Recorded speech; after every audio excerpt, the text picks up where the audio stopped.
La gente no simplemente desaparece después de chocar su coche, excepto que en este caso él sí lo hizo, y eso ni siquiera es lo más aterrador. Él estaba literalmente hablando por teléfono con sus padres después de chocar su coche en plena noche, esperando que fueran a recogerlo, y a lo lejos vio unas luces, que él pensó que eran de un pueblo cercano, pero no lo eran. Y cuando sus padres llegaron al lugar exacto donde él dijo que estaba, no pudieron verlo, y él no pudo verlos a ellos. Entonces, de repente, gritó, ¡Oh, mierda! Antes de que la línea quedara en silencio, y así desapareció de la faz de la tierra. Esta es la desconcertante desaparición de Brandon Swanson.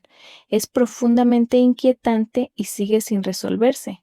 Así que hablemos de ello.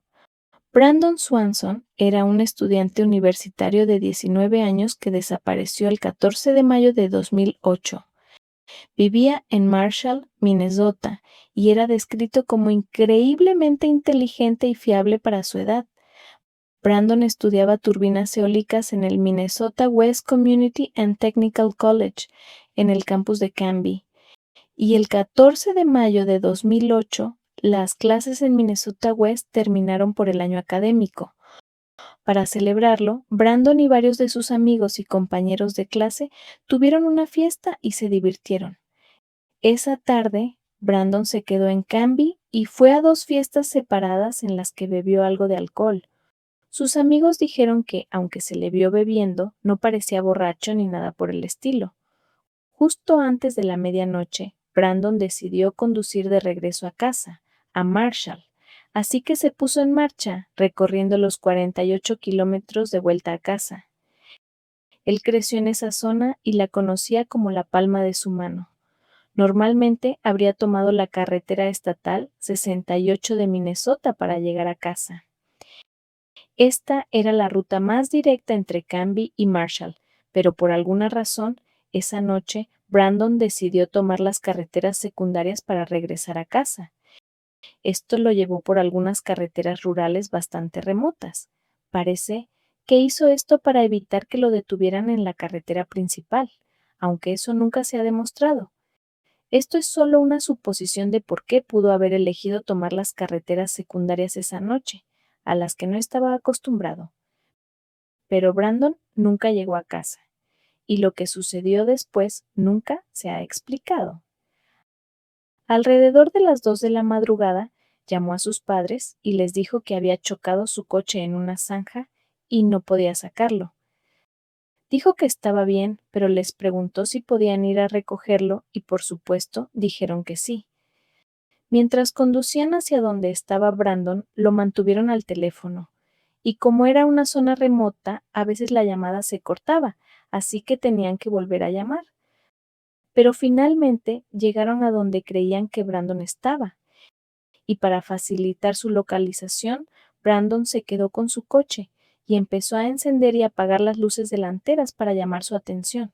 Lo extraño es que, aunque sus padres estaban en el lugar que Brandon dijo, no podían verlo, y él no podía verlos a ellos.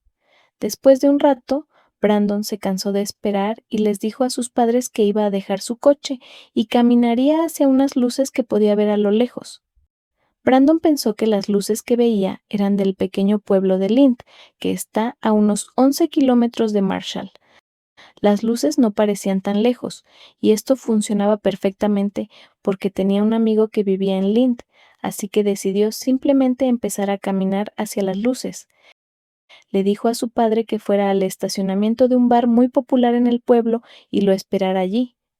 Y así lo hicieron, todo el tiempo manteniéndose al teléfono con él.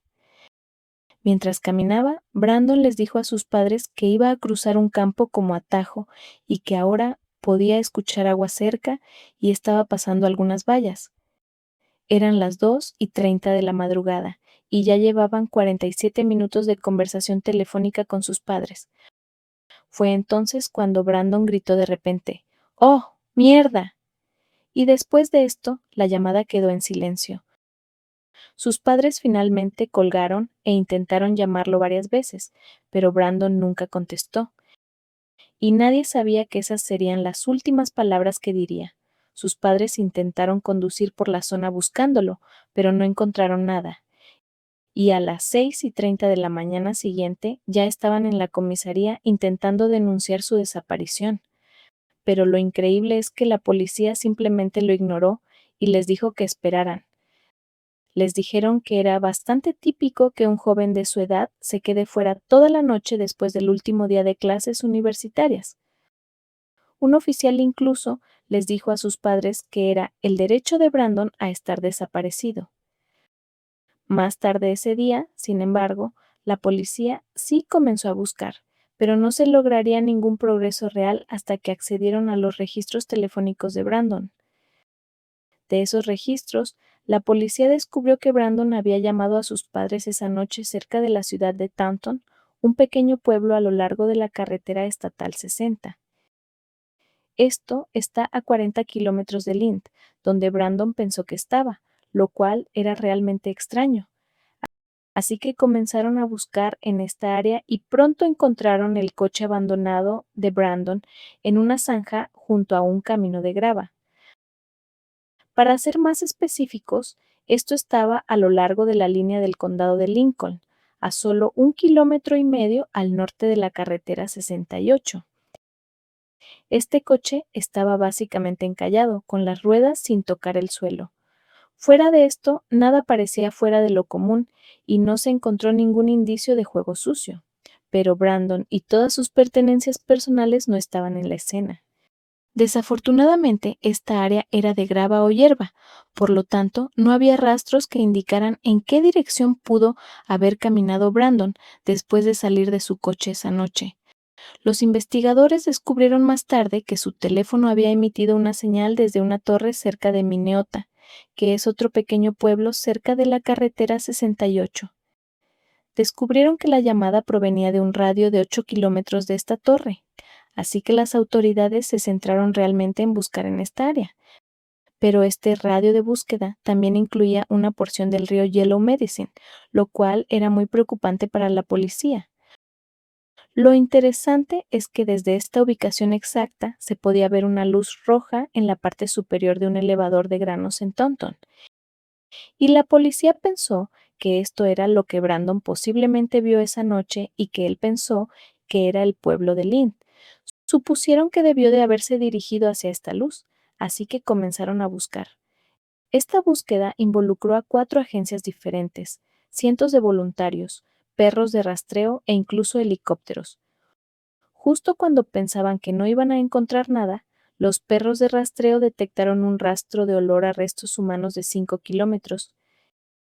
Este rastro siguió los caminos de campo hasta que los llevó a una granja abandonada,